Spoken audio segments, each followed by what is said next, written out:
예수님과 제자들이 타고 있던 배, 여러분이 지난주에 우리가 함께 말씀을 나눈 것처럼 그 배는 게네사렛 땅에 도착하게 됩니다. 이 게네사렛은 가버나움에 있는 벳세다와 그리 멀지 않는 곳입니다. 게네사렛도 북서쪽에 위치한 넓은 지역을 가리킵니다. 예수님과 제자들이 그곳에 도착해서 배에 내리자 어떻게 알고 사람들이 몰려들기 시작했습니다.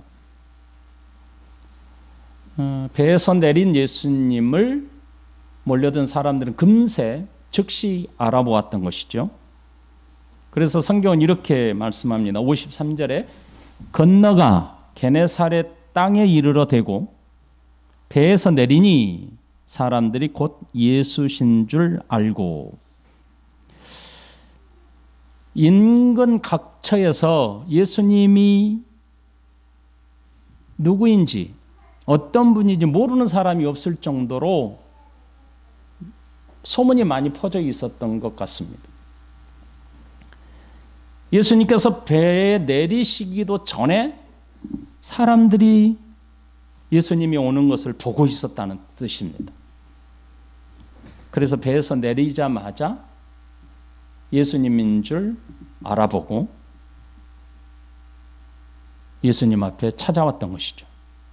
오늘 본문에서 사람들이 곧 즉시라는 것이죠. 알아보고 예수신 줄 알고 이렇게 표현하고 있는데, 이 알다라는 단어는 막연히 사람들의 소문에 의해서 듣고 알았다는 의미의 단어가 아니에요. 이 본문에서 쓰는 이 알고라는 뜻은 그것보다 훨씬 더 의미가 깊은 단어입니다. 그것은 사람이 누가 전해줘서 예수님이 계시다 이렇게 들어서 안 사람들이 모인 게 아니고 예수님을 직접 만난 사람들이라는 뜻입니다. 자신들이 만나보았던 그 예수라는 뜻입니다. 떡을 먹이던 예수님, 병을 고치시던 예수님, 귀신들도 복종하던, 그 앞에 복종하던 그 예수님, 그 예수님을 지금 만났다는 뜻이고, 배에서 내리는 그분이 우리가 만났던 그 예수라는 뜻입니다. 아마 제자들은 소문으로 들어서, 사람들은 소문을 들어서 알게 된 예수님을 눈으로 직접 보았던 것이죠. 왜냐하면 그 전에 예수님의 제자들을 예수님께서 파송하여 예수님의 권위를 입고 병을 고치고 귀신을 내쫓는 사역, 하나님의 나라의 복음을 증거하는, 가르치는 사역을 통해서 많은 사람들에게 예수님에 대한 소식을 알렸잖아요. 그렇게 막연히 들었던 예수를 만난 게 아니고 직접 체험한 예수라는 것이죠. 사람들에게 막 들어서 가봤더니 예수님의 베푸신 떡을 먹은 거예요. 병든 자를 고치는 것을 직접 눈으로 본 거예요. 체험했던 예수님을 알아보았다는 겁니다. 우리가 만났던 그분이 바로 이분이시다라는 것을 알아보았다는 뜻입니다. 그러니까 상당히 의미가 깊은 것이죠. 그런 예수님께서 배에서 내리자마자 예수님을 알아본 사람들에게 놀라운 일이 벌어지게 된 것이죠. 55절에 이렇게 말해요. 그 온 지방으로 달려 돌아다니며 예수께서 어디 계시다는 말을 듣는 대로 병든 자를 침상채로 메고 나오니, 이렇게 기록합니다. 예수님을 알아본 사람들은 게네사렛 지방 전역을 달리기 시작합니다. 달려뛰기 시작해요. 지금 달려 돌아다니다, 이렇게 보면 온 지방으로 달려 돌아다니며 이렇게 표현하고 있잖아요. 이것을 여러분들이 연상해 볼 때에 어느 한 장면을 생각해 보시면 어떤 광경인지를 이해할 수 있는 좋은 예가 있어요. 그것은 지금 가축들이 풀밭에 많이 흩어져 있단 말이죠. 그런데 이 가축의 주인이 먹이를 들고 가축들을 부릅니다. 그랬더니 막 흩어져 있던 가축들이 일제히 주인을 향하여 뛰어 달려오는 모습, 그런 모습을 면상해 보면 좋은 예가 될 수 있습니다. 사람들은 예수님께서 게네사렛 땅에 도착하자마자 예수님을 알아보고 뛰기 시작합니다.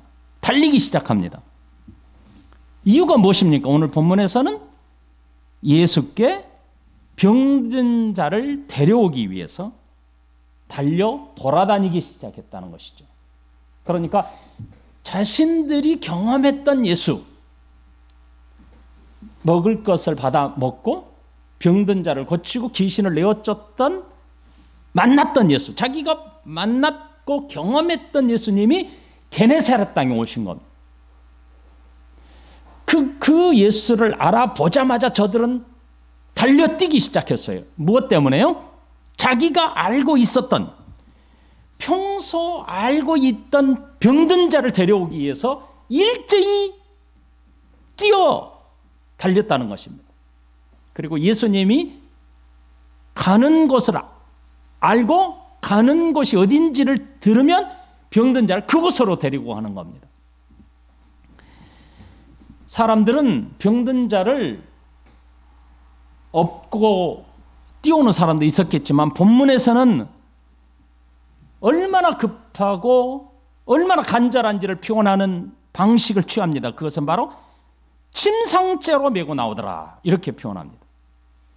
그러니까 저들이 누워있는 그 모습 그대로 사람들이 들고 나오는 거예요. 침상째로.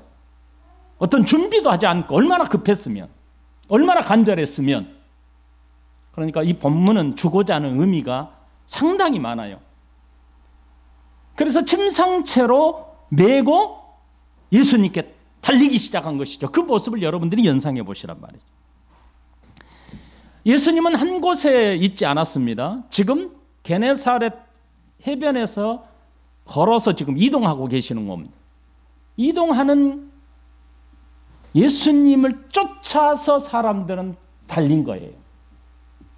병든 자의 집에 가서 예수님께 오는데 이동하시는 예수님이 계시는 곳에 달려 뛰어가는 것입니다.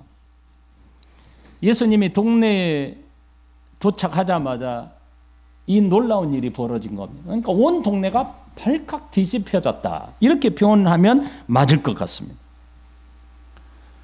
아마 이런 예수님의 모습, 사람들의 모습 속에서 예수님이 어떠한 분인지가 온 지역, 게네사렛 전 지역, 갈릴리 전 지역에 넓게 폭발적으로 소문이 퍼지기 시작했다는 것을 또 알 수 있습니다. 사람들은 그 어떤 장벽도 없었습니다. 막힘없이, 거침없이 예수님께 달려갔습니다.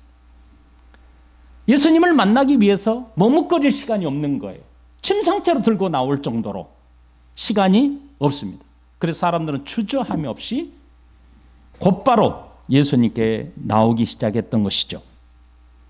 예수님께서 다니시는 곳에는 어김없이 그곳에는 사람들의 메어다 놓은 병든 자들이 있었습니다.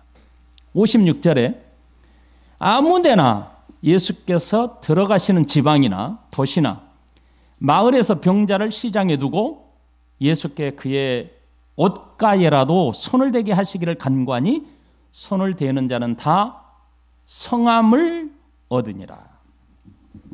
예수님이 지나가는 곳마다 사람들이 데려온 병든 자로 가득했습니다. 그래서 본문은 뭐라고 하냐면 예수님께서 들어가시는 지방이나 도시나 마을이라는 표현을 씁니다. 그러니까 구석구석에 가는 곳마다 사람들은 병든 자를 예수님께 데려왔다는 뜻입니다. 오늘 본문에서는 심지어 예수님께서 지나가시는 시장 길에, 사람들이 많이 붐비는 시장길에 병든 자를 메어서 들고 나와서 그곳에 두기도 했다는 것입니다. 그리고 사람들은 예수님께 요청합니다. 옷자락이라도 만지게 해달라고 그렇게 요청합니다. 그리고 본문에서는 예수님의 옷자락에 손을 대는 자들은 다 성함을 얻었더라. 이 성함을 얻었다라는 뜻은 나음을 얻었더라는 뜻이죠. 사람들은 지나가는 예수님께 옷자락, 끝자락이라도 만지게 해달라. 그렇게 요구합니다. 오늘 본문은 손을 대게 하시기를 간구하니 이렇게 표현하죠. 이 간구하다라는 이 본문에서의 본 뜻은 간절히 요청하다라는 뜻입니다. 그러니까 강력하게 예수님께 요청했다는 뜻이죠. 이 말은 병든 자들의 마음을 지금 표현하고 있는 단어예요. 그들에게는 병으로부터 자유함을 얻고자 하는 마음이 얼마나 간절한지를 표현하고 있는 단어입니다. 그들은 필사적으로 병으로부터 고침을 받고자 예수님께 간구했다는 뜻입니다. 예수님이라면 내 병을 치유할 수 있다라는 신념으로 가득 찼습니다. 아마 저들은 직접 병들어서 침상에 누워 있었기 때문에 저들은 예수님을 본 적이 없을 거예요. 그러나 예수님을 직접 만난 사람에 의해서 예수님 앞에 지금 찾아왔는데 그들은 예수님의 옷자락만 만져도 내 병이 고침을 받을 수 있겠다라는 그런 사실, 그런 소문을 듣고 알고 있었고 그런 신념으로 가득했다는 뜻이죠. 여러분 마가복음 25장 27절에서 이미 혈루증 여인이 예수님의 옷자락을 만지고 고침을 받았던 사건을 기록했습니다. 그 여인의 간절함이 바로 오늘 본문에서 예수님께 찾아와 예수님의 옷자락이라도 만지게 해달라고 하는 그런 간절한 요청의 모습입니다. 아마 그들은 혈루증 여인이 어떻게 고침을 받았는지 넓게 퍼져 있는 그 소문을 들어서 알았겠죠. 그래서 지나가는 예수님의 옷자락이라도 만지고 싶다는 간절한 요청을 한 겁니다. 그런데 오늘 본문에서 아주 특이한 표현이 있어요. 예수님의 옷자락에 손을 대게 하시기를 간구하니, 그런데 손을 대는 자는 다 성함을 얻으니라, 이런 표현입니다. 손을 대는 자는 성함을 얻더라. 예수님께 나온 모든 병자들이 다 고침을 받았더라, 이렇게 기록하지 않았습니다. 손을 대는 자가 다 고침을 받았더라, 이렇게 표현하죠. 이 말은 병든 자를 침상채로 메고 예수님 지나가는 길에 놓았는데 어떤 사람은 예수님의 옷자락을 만졌고, 하지만 어떤 사람은 예수님의 옷자락을 만지지 않았다는 뜻입니다. 그런데 예수님의 옷자락을 만진 자들은 다 고침을 받았더라, 이렇게 표현한 거예요. 여러분 여기서 한 가지 힌트를 얻으셔야 돼요. 자, 풍랑이는 바다에서 힘겹게 이 풍랑과 싸우고 있는 제자들에게 예수님이 찾아가셨는데 어떻게 표현하죠? 마가복음에서는 지나가시려 하시더라. 지나가시려고 하시는 거예요. 그것은 풍랑을 짓밟고 계시는 예수님이 어떤 존재인지를 풍랑을 젓고 있는 제자들에게 보여주신 의미라고 했죠. 오늘 본문에서도 같은 차원에서 이해를 해보세요. 사람들이 예수님이 지나가는 곳에 침상채로 병든 자를 갖다 놓았어요. 데려다 놓았어요. 예수님이 지나가시는데 옷자락이라도 만졌으면 좋겠다. 내가 옷자락이라도 만지면 낫겠다라고 하는 신념을 가지고 어떻게 보면은 믿음을 가지고 나온 거죠. 그런데 어떤 사람은 옷을 만져서 병이 나아지고 어떤 사람은 만지지 않음으로 낫지 않았다라는 표현은 없어요. 하지만 만진 자는 다 나았다라는 것은 만지지 않았던 사람들이 분명히 있다는 뜻이죠. 자, 이 표현은 이렇게 기록한 이유가 있죠. 그것은 예수님이 어떤 분이라는, 그분이 어떤 분인가를 드러내주고자 하는 강조적인 표현이에요. 이 말은 예수님이 신적인 존재로서 사람들에게 드러내셨다. 사람들이 예수님의 옷자락만 만져도 나음을 얻었더라. 이 말은 예수님 자체가, 예수님 존재 자체가 신적인 존재다라는 것이죠. 신적인 존재이신 예수님을 드러내시는 표현이라는 것이죠. 실제로 사람들에게 그렇게 신적인 존재로서 예수님은 자신의 모습을 계시하셨습니다. 사람들은 병든 자를 예수님께 데리고 나왔습니다. 하지만 예수님께서 병든 자를 고치시기 위해서 오늘 본문에서는 어떤 행동, 어떤 행위도 하지 않았습니다. 사람들이 예수님께 오늘 본문에서 기록한 대로 길가에 놓여 있는 병든 자가 예수님 나 고쳐주세요라고 말한 것이 기록되거나 병든 자가 어떤 적극적인 행위를 함으로써 병을 고치는 모습을 기록하지 않았다는 것입니다. 여러분들이 잘 여기서 묵상을 해보세요.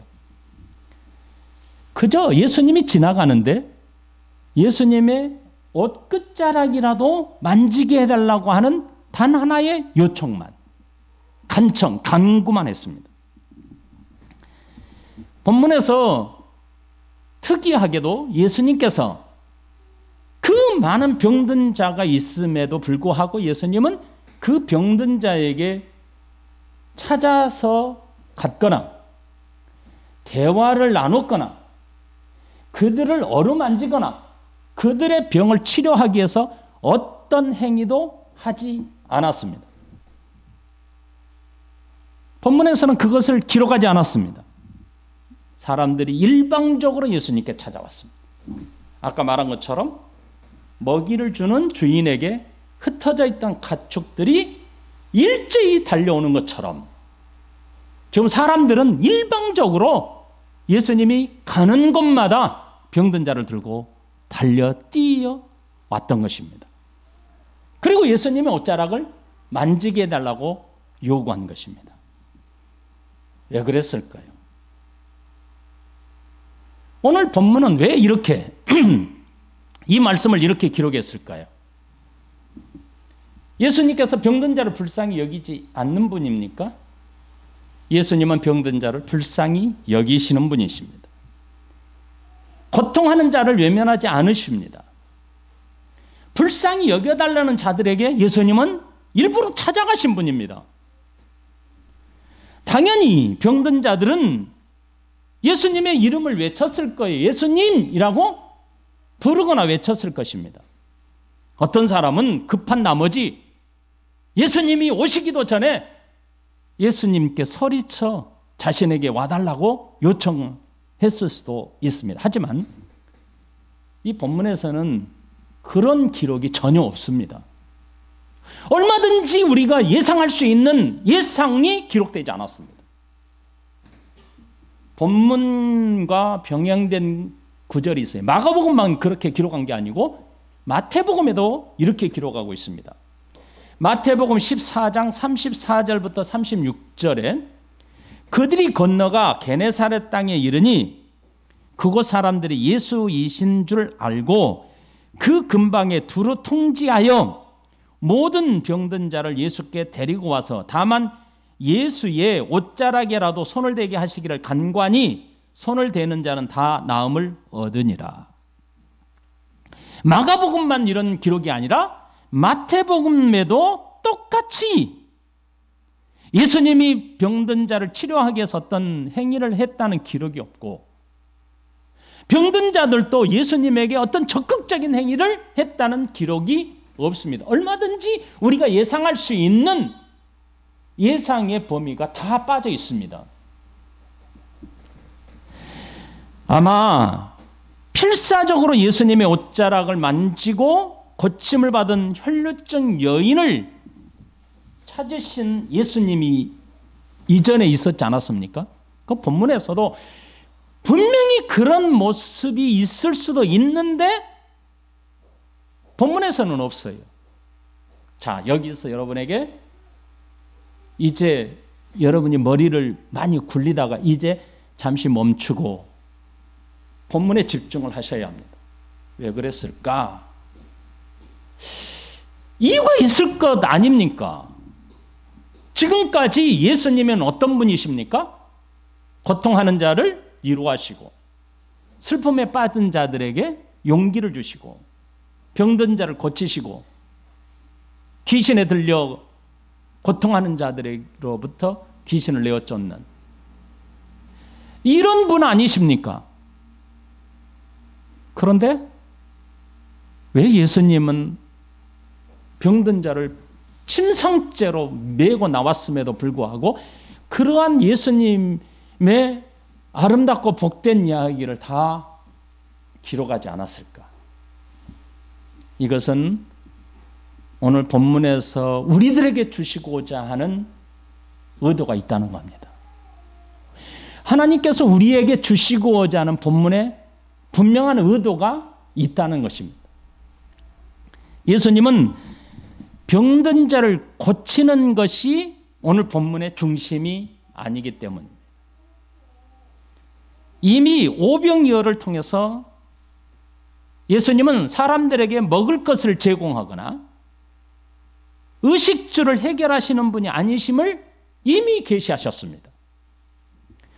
오병이어를 통해서 예수님은 자신이 누구인지를 계시하셨는데 바로 나는 생명의 떡이다라고 하는 영생을 위해서 생명이 되신 예수님을 믿어야 한다는 생명의 주인이심을 계시하셨습니다. 폭풍이는 바다를 밟고 걸으심으로 말미암아 제자들에게 창조주 하나님이심을 계시하셨습니다.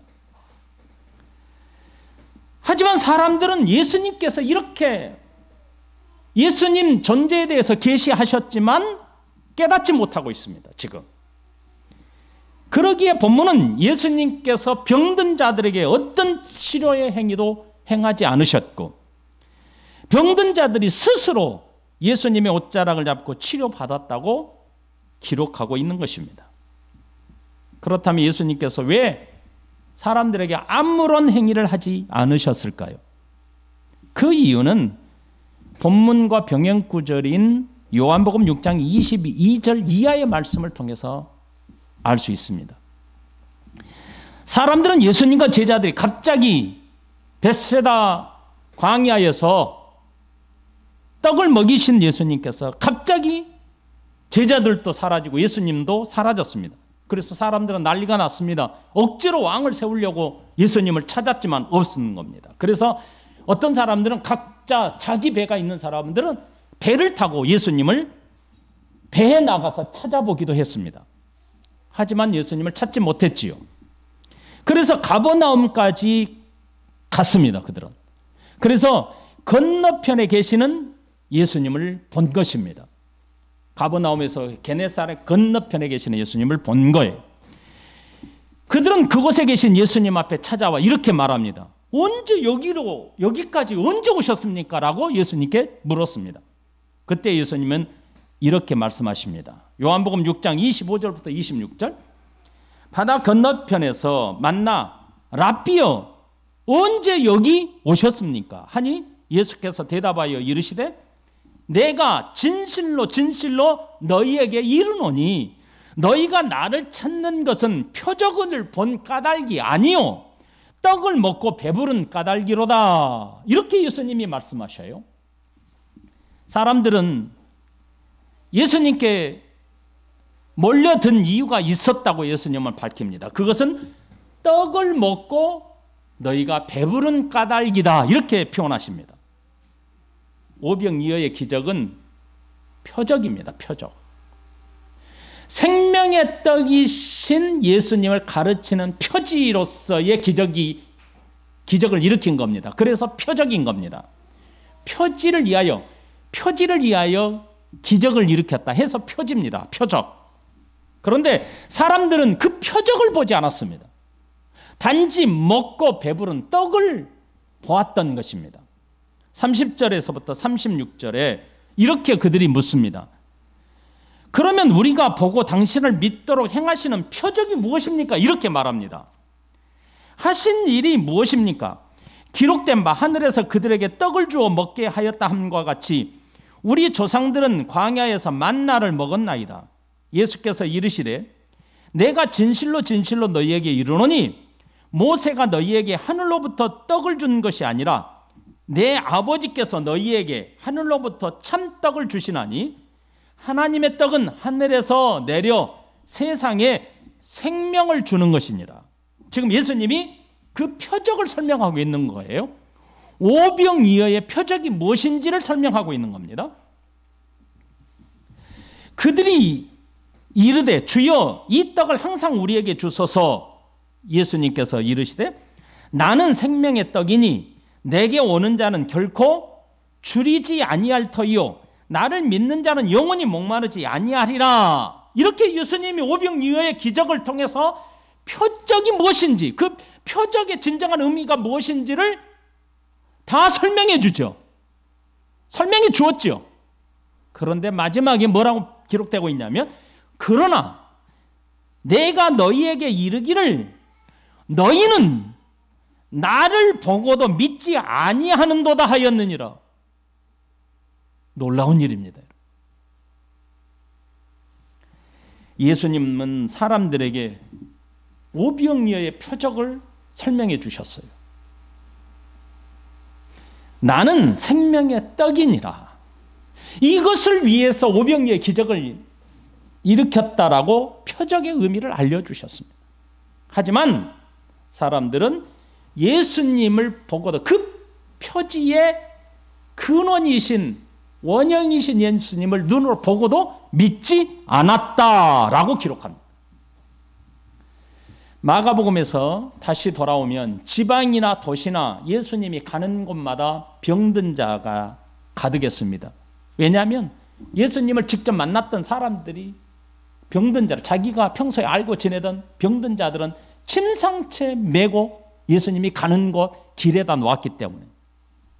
하지만 예수님이 영생을 주시는 분임을 믿지 않았던 것입니다.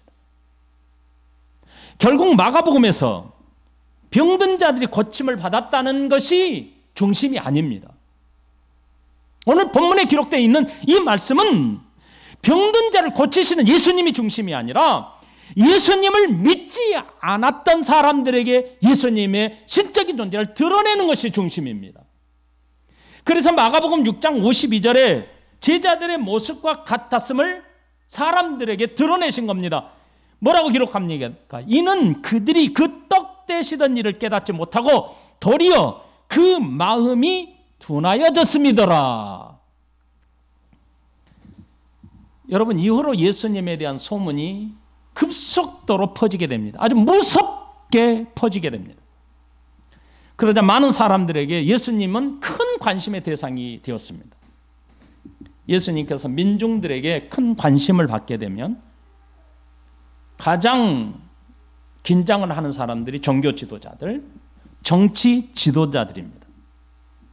그래서 예수님을 민중들로부터 인기를 얻고 민중들로부터 관심의 대상인 예수님을 제거하기 위하여 핍박을 가하기 시작합니다. 오늘 이 본문의 기점을 통해서 예수님께서 감당하셔야 할 고난의 그림자를 만나게 하는 전조현상이다, 이렇게 보여집니다. 저는 이 말씀을 마치면서 몇 가지 교훈을 함께 나누고자 합니다. 그 첫 번째로는 사람의 결핍이 있는 이유는 영적 은혜의 도구라는 겁니다. 사람의 결핍은 영적 결핍을 알게 하는 영적 은혜의 도구입니다. 죄에 빠진 사람들은 자기 스스로 결코 하나님을 찾지 않습니다. 결핍을 느껴야만 하나님을 찾을 수 있고 하나님께 나아갈 수 있습니다. 그러므로 결핍은 우리로 하여금 하나님을 만나게 하는, 하나님께 인도하게 하는 하나님의 은혜의 도구로 사용받습니다. 예수님께서 이렇게 말씀하셨습니다. 마가복음 2장 17절에 예수께서 들으시고 그들에게 이르시되 건강한 자에게는 의사가 쓸데없고 병든 자에게라야 쓸데있느니라. 나는 의인을 부르러 온 것이 아니요 죄인을 부르러 왔노라 하시니라. 오늘 본문을 자세히 보세요. 수많은 사람들이 자신들이 가진 육체적 연약함으로 그것으로 인해서 예수님을 만날 기회를 갖게 되었습니다. 사람들에게 질병은 대단히 큰 결핍이라고 하는 사실을 우리는 잘 압니다. 사람에게 질병이 찾아오면 사람의 마음부터 약해집니다. 그것으로 인해서 전능자를 찾게 되고 전능하신 하나님을 만나게 되는 기회를 갖습니다. 우리 연약함의 무능력함을 알게 될 때 우리는 전능자이신 하나님을 간절히 찾게 됩니다. 그러므로 우리의 연약함은 하나님을 갈망하게 하는 도구가 됩니다. 기억하십시오. 육신의 배고픔은 영적 배고픔을 보여주는 표지입니다. 질병으로부터 치유는 영적 사망에 빠져 있는 자들이 영적 치료가 필요하다는 것을 보여주는 것입니다. 기억하십시오. 질병으로 고통하거나 귀신에 시달렸던 많은 사람들 중에서 예수님께 나와 치료를 받고 예수님을 믿었습니다. 하지만 그 반대로 마가복음 6장에서는 결핍과 무능력을 경험하면서도 예수님을 믿지 못하는 어리석음을 기록하고 있습니다. 예수님의 고향 나사렛에 있는 친척과 가족, 고향 사람들을 보세요. 저들은 예수님을 믿지 않았습니다. 헤롯 왕은 세례 요한의 머리를 달라고 한 헤로디아의 요구에 큰 번민을 합니다. 하지만 결국 깨닫지 못했습니다. 오병이어를 경험한 사람들도 생명의 떡이신 예수님을 믿지 못했습니다. 그러므로 질병으로 인해서 예수님을 만날 수 있는 기회가 있지만 병 고침이 그들의 영적 구원과 직결되는 것은 아님을 알아야 합니다. 마가복음 6장 이 말씀에 56절 하반절에 손을 대는 자는 다 성함을 얻으니라고 하는 이 표현 속에 영적 갈급함, 영적 결핍은 예수님을 만날 수 있는 좋은 기회가 됨을 알아야 합니다. 저와 여러분들이 우리의 삶 속에 부족함이 없이 풍족하다면 전능하신 하나님을 사모하지 않습니다. 내게 뭔가 결핍이 일어나야만 미련한 우리, 사망에 빠져 있는 우리, 죄로 어두워져 있는 우리의 인지 능력이 결핍을 느낄 때야 비로소 전능하신 하나님을 찾게 됩니다. 그러므로 영적 결핍을 느낄 수 있는 사람은 복 있는 사람입니다. 성경에는 이런 사람을 영적으로 가난한 사람이라고 합니다. 가난한 사람에게 천국의 것이 주어졌다라고 하십니다. 첫 번째 기억해야 될 교훈은 우리의 육신적인 결핍은 하나님을 만나게 하는 영적 은혜의 도구라는 사실을 잊지 말고 기억하십시오. 두 번째 교훈은 결핍이 채워진다 하더라도 그들의 영혼이 구원받았다라고 말할 수 없다는 뜻입니다. 병든 자들에게는 병 고침이 전부일 수 있어요. 병만 고쳐진다면 이 세상에서 여한이 없다고 생각할 수도 있습니다. 우리가 연약해질 때 하나님께 더욱 간절해지는 이유가 여기 있습니다. 당연한 것이죠. 우리가 나눴던 첫 번째 교훈과 같이 우리의 연약함은 영적인 연약함을 알게 하는 영적 은혜의 도구이기 때문입니다. 그러기에 병들거나 육신적인 결핍이 있을 때 우리는 하나님께 기도하는 것이 정말 필요합니다. 동시에 육신적인 필요를 위해서 기도함과 동시에 왜 내게 이것이 필요한지를 깊이 있게 묵상해야 합니다. 성경은 육신의 질병으로 고침을 받았지만 영적인 생명에 이르지 못하는 사람들이 참으로 많다는 것을 우리에게 가르쳐 줍니다.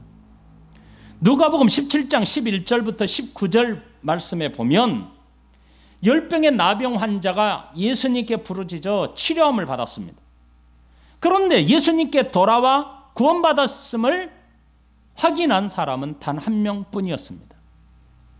예수께서 예루살렘으로 가실 때에 사마리아와 갈릴리 사이로 지나가시다가 한 마을에 들어가시니 나병 환자 10명이 예수를 만나 멀리 서서 소리를 높여 이르되 예수 선생님이 우리를 불쌍히 여기소서 하거늘 보시고 이르시되 가서 제사장들에게 너희 몸을 보이라 하셨더니 그들이 가다가 깨끗함을 받은지라.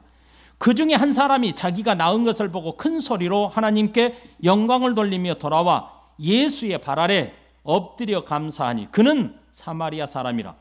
예수께서 대답하여 이르시되 10사람이 다 깨끗함을 받지 아니하였느냐? 그 9은 어디 있느냐? 이 이방인 외에는 하나님께 영광을 돌리러 돌아온 자가 없느냐 하시고 그에게 이르시되 일어나 가라 내 믿음이 너를 구원하였느니라 하시더라. 기억해야 합니다. 우리의 육신의 질병을 치료받는 것은 하나님께 영광을 돌리도록 하기 위함임을 기억하셔야 합니다. 병 고치는 것이 우리의 인생의 절대적인 목표가 될 수는 없습니다. 병이 들었을 때 그것을 통해서 하나님을 만날 수 있는 좋은 기회 영적 도구입니다. 예수를 믿는 하나님의 백성들에게는 이 놀라운 은혜의 복을 받은 겁니다. 세 번째로 구원은 예수님이 하나님이심을 믿음으로 받는 것입니다. 예수님은 육신을 입으신 하나님이십니다. 예수님은 사람들에게 신적인 존재임을 계시하시고 증거하시고 확인시켜 주셨습니다. 예수님의 옷자락에 손을 대기만 해도 고침을 받은 사람들에게 자신이 신적인 존재인 하나님이 되심을 드러내셨습니다. 오병이어를 통해서 예수님이 누구인지 깨닫고 그들은 믿어야 했습니다. 풍랑이는 바다를 밟고 제자들에게 찾아오신 예수님은 창조주 하나님 되심을 계시하셨습니다. 그러므로 제자들은 예수님을 창조주 하나님으로 믿었어야 합니다. 우리가 큰 어려움과 역경을 만날 때 예수님께 즉각 나아갈 수 있는, 즉시 나아갈 수 있는 좋은 기회입니다. 예수님을 믿음으로 구원을 받은 사람들은 삶 자체가 다릅니다. 10명의 나은 자 중에 한 명은 자신을 바라보며 나음을 입은 그 즉시 하나님께 영광을 돌렸습니다. 삶이 다릅니다.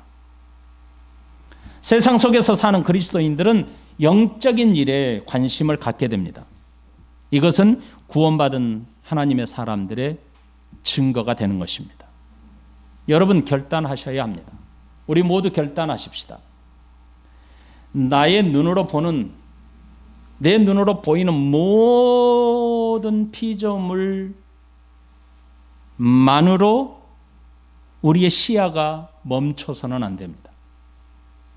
우리의 눈에 보이는 모든 피조물 뒤에 서 계시는 예수님, 모든 피조물 뒤에 계시는 하나님을 볼 수 있어야 진짜 보는 것입니다. 권력을 쫓는 사람, 명예를 쫓는 사람들 그 뒤에 권력과 명예 뒤에 서 계시는 하나님을 보는 것이 진정한 권력자들이요, 진정한 명예를 추구하는 사람들입니다. 우리의 눈으로 보이는 모든 세계 뒤에 서 계시는, 창조하시고 섭리하시고 운행해 가시는 그 하나님을 볼 수 있어야 합니다. 따라합시다. 주여, 내 눈이 주를 보게 하소서. 주여, 내 귀로 주의 음성을 듣게 하소서. 주여, 내 마음이 주를 품게 하소서. 여러분, 이렇게 한 주간 동안 기도하시면서 살아갔으면 좋겠습니다. 주여, 내 눈이 주를 보게 하소서.